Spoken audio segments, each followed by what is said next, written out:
Hey guys, my name is Ryan. And I'm Misko. And welcome back to Overwatch Central. So one of the main focuses of Blizzard bringing down the beta from December the 10th to February the 9th was to change some initial things about Torbjorn and Bastion. Both of these heroes have had the issue that they were too strong against pub teams or teams without any real coordination, but weren't viable for competitive play and tournament matches with those highly skilled players.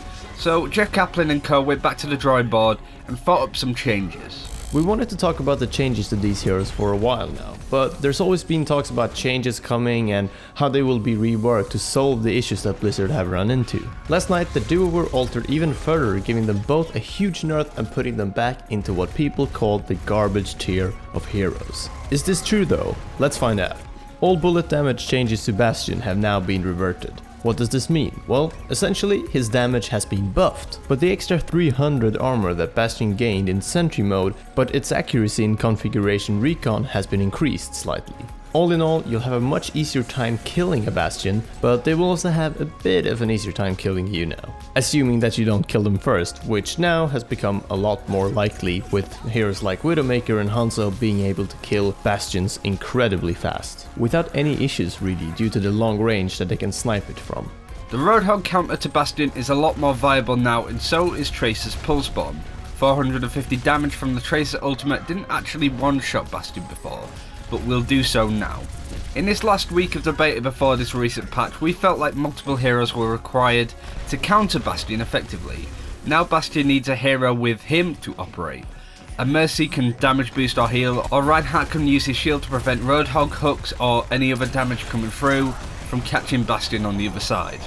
The result is so far pleasant. We've already seen Bastions do alright in games, just not nearly as well as before, and the nerfs have definitely done the job. If Bastion will ever be a viable hero in high level competitive play is something that we can't quite answer just yet. And I don't think anyone really can. He's definitely a fairly low tier hero right now, but at least you can actually deal with him. Because before, it wasn't too uncommon to need 2 or more heroes to actually kill a Bastion. Torbjorn certainly was the hero causing the most fuss in the community. You can browse the subreddit and find some interesting clips of Torbjorn turrets causing a lot of chaos on the area. Phase 1 had players using scrap to upgrade turrets to level 3, but Phase 2 changed it so that you don't need scrap to upgrade, but the catch was you can only upgrade it to level 2 normally. You reached level 3 by using Molten Core Torb's ult. In yesterday's patch, this in particular wasn't really changed. However, the real issue with Torbjorn as a whole was that the turret was a little bit too strong and easy to heal. It could instantly lock onto nearby heroes like Tracer, who might just run past an open outlet for a split second, but is taken out due to her low maximum HP. Torbjorn could also out-repair some forms of damage coming in on the turret, keeping it alive against tons of incoming damage and even ultimates in some cases. Torb's hammer used to heal the turret for 100 health per whack. Now it was nerfed to 50, meaning that Torbjorn cannot keep up with constant damage coming in on the turret. Also, the time it takes for the turret to lock onto a hero has been nerfed. It's no longer instant, but takes a moment to get its bearings and then rain hell on the enemy. That's if they haven't run off or killed the turret before then. This is the result of a maximum turn speed added to the turret, meaning that it doesn't swivel around as quickly. However, for some reason this hasn't actually been mentioned in the patch note, but it's clearly visible for people that have tried it out in the practice range and even in real games. The turret damage was also reduced from 16 to 14. Torbjorn's own weapon has also been buffed slightly, which resulted in him being able to use his weapon alt fire a bit more often, encouraging players to run and gun more instead of just standing with their turret.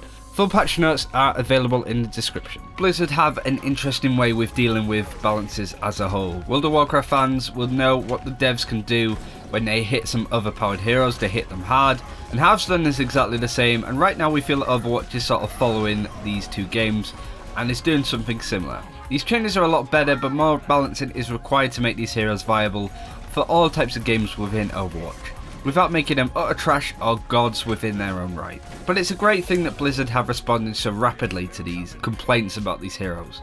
Nerfing these heroes is a start because it means that these people will be able to focus on giving feedback and improving other aspects of the game, and not just complaining about Torbjorn and Bastion all the time. We know that there's more information to follow on Torbjorn and Bastion changes, and we'll be sure to let you know when they happen. Thank you very much for watching this video. Be sure to like it if you want to see more videos like this in the future. Subscribe for more Overwatch content, and until next time, take care, and we will see you then.